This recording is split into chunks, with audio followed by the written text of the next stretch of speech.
Student, standard 6, lesson number 6, उसका नाम है सब्जेक्ट हिंदी। नाम क्या है? न्याय। विद्यार्थी मित्रों, ये न्याय का मतलब आप समझते हो। जब अदालत में आपको देखा होगा पिक्चर्स में, कई कहानी में क्या न्याय मिलता है। इस कहानी में चातुर्य की बात है। एक मित्र यात्रा पर जाते वक्त अपनी सोना मोहरे मित्र के यहां तेल के डिब्बे में छुपा के जाता है। यात्रा से वापस आने पर उसे अपनी मोहरे नहीं मिलती। यह काजी से फरियाद करता है। अंत में हसन नाम का एक लड़का अपनी चतुराई से सच्चा न्याय करके अली ख्वाजा को मोहरे वापस दिलवाता है। कौन दिलवाता है? हसन, वो भी लड़का, छोटा सा।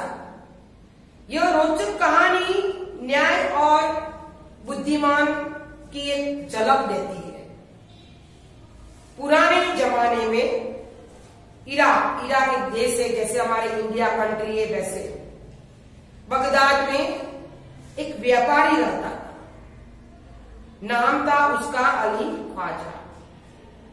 व्यापार करते करते जब उसके पास 1000 सोने की मोहर किसको बोलते विद्यार्थी मित्रों? सोने का सिक्का इकट्ठी हो गई, तो उसने मक्का शरीफ की यात्रा का निश्चय किया।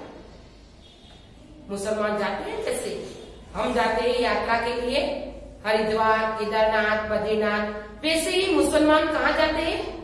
Mecca Medina. ये इराक का देश में आया हुआ है।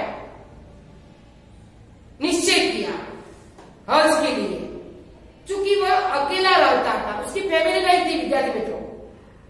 उसने अपनी जमा पूंजी धन अपने मित्र के यहाँ रखने का निश्चय किया। यात्रा के खर्च के लिए उसने 500 मोहरे अलग रख ली। फिर एक गड्ढे में बची हुई मोहरे डालकर तेल भर दिया। अली ख्वाजा पड़ोस में अपने मित्र वाजिद के घर गया। उसको अपनी यात्रा के बारे में बताया और कहा, यह तेल का घड़ा मैं आपके घर रखकर जाना चाहता हूं।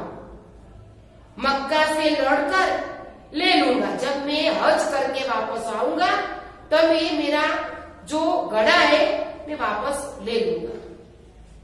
वाजिद ने अपने तहखाने विद्यार्थी मित्रों जमीन के नीचे बना हुआ कमरा, बोयरा उसको बोलते हैं, जहां उनके तहखाने की चाबी उसे देते हुए कहा कि आप अपना घड़ा तहखाने में रख आइए और जब आप लौटे तो उसी स्थान से ले लीजिए। अली ख्वाजा घड़ा रखकर यात्रा के लिए निकल गया। एक दिन वाजिद के घर दावत थी। विद्यार्थी में दावत यानी कि समारोह, यानी कि भोजन। तरह तरह के पकवान यानी कि खाने की जो चीजें बनाते हुए तेल खत्म हो गया। रात का समय था। वाजिद की बीवी अपना सिर खुजलाने लगी। सिर खुजलाना એટલે समझ न पाना कि क्या किया जाए। तभी उसे अली ख्वाजा के तेल की घड़े की याद आई। उसने वाजिद से कहा, आप तहखाने में रखे तेल के घड़े से थोड़ा तेल निकाल लाइए। इस समय बाजार तो बंद है, रात का समय था, अंधेरा था। कल सुबह बाजार से नया तेल लाकर घड़े में भर देंगे।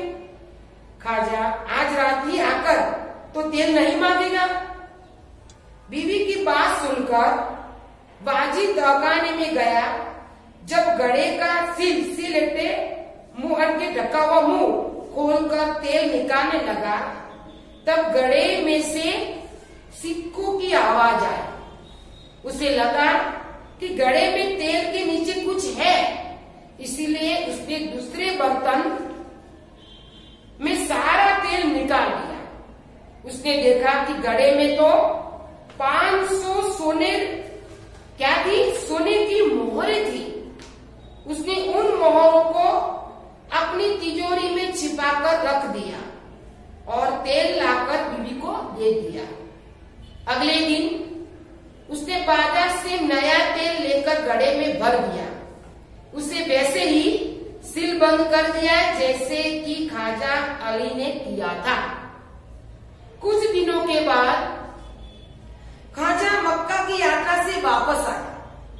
घर में अपना सामान रखकर वह सीधा वाजिद के घर गया और अपनी यात्रा की सारी बातें उसको सुनाई, बताई। फिर तेल का घड़ा लेकर वह घर आ गया। जब उसने घड़े का तेल निकाल कर देखा तो उसके पैरों तले जमीन ही खिसक गई। पैरों तले जमीन खिसकना यानी कि आघात लगना।